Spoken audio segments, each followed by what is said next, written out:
karena adanya cabai tua. Kemudian yang cabai tua ya tentulah memiliki banyak penyakit ya, banyak hama. Kemudian tanaman cabai ini rawan untuk yang muda ini rawan untuk ditularkan oleh tanaman cabai tua. Ini cabai tua ya, ini cabai tua yang kita sebutkan. Kemudian di sini tanaman cabai kita. Nah, ini seharusnya kita melakukan penanaman jagung di sini.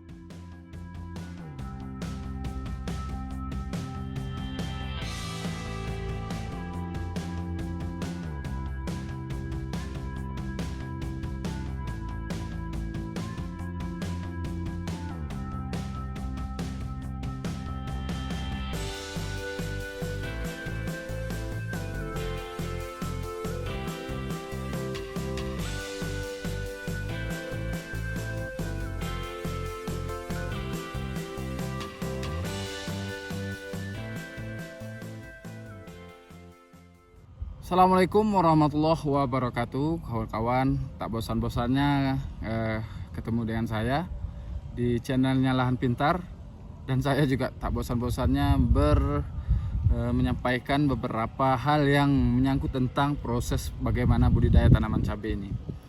Nah, kawan-kawan di mana saja berada, kemarin kita sudah membahas beberapa faktor yang menjadi penghambat ya pada pertumbuhan tanaman cabai. Nah, kali ini tanaman cabai kita sudah berumur lebih kurang 14 hari setelah tanam, dimana ini dengan kondisi cuaca yang saat ini bisa dikatakan hujan deras dan juga disertai angin, kemudian disertai dengan badai ya, tidak berhenti hujannya istilahnya. Nah, kawan-kawan di mana saja berada, ini saja sudah mau hujan lagi.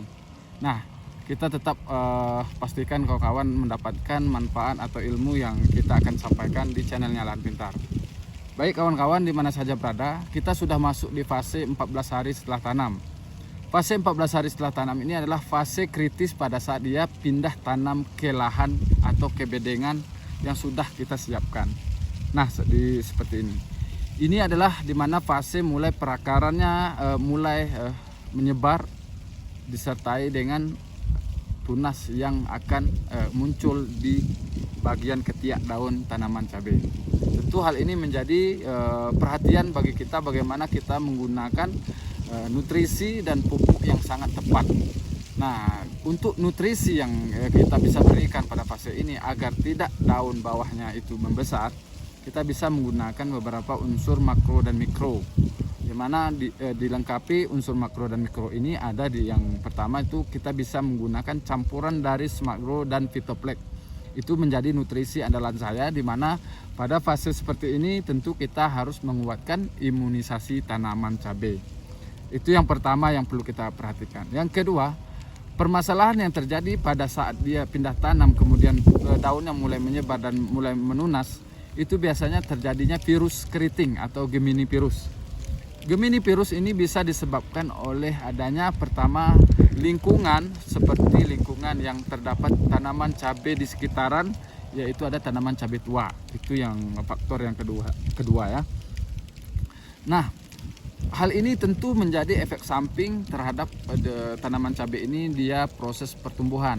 Karena adanya cabai tua, kemudian yang cabai tua ya tentulah memiliki banyak penyakit ya, banyak hama. Kemudian tanaman cabai ini rawan untuk yang muda ini rawan untuk ditularkan oleh tanaman cabai tua. Itu yang faktor yang kedua. Nah, bagaimana kita dalam hal solusi seperti ini kita bisa menggunakan atau menanam jagung di perbatasan antara cabai tua dan cabai di lahan kita ini. Nah, itu faktor yang penting untuk kita ketahui. Nah, selanjutnya bagaimana setelah kita fase stresnya itu supaya tidak berhenti. Nah, tanaman cabai ini bisa mati atau bisa terpotong itu disebabkan dua hal. Yang pertama adanya ulat potong ya, Spodoptera. Kemudian yang kedua itu ada namanya bahasa kita di sini adalah sambat. Nah, itu dia akan melingkari pada bagian batang paling bawah, itu dekat dengan perakaran, yang sehingga menyebabkan tanaman cabai seperti ini patah dan akhirnya mati. Itu bisa menyebabkan kegagalan. Nah, faktor ini harus kita ketahui. Nah kawan-kawan, sembari kita edukasi seperti ini cuaca udah hujan ya, hujan, tapi nggak apa-apa, kita akan berikan yang terbaik untuk kawan-kawan di dalam kita memperhatikan bagaimana setiap proses pada umur 14 hari setelah tanam ini.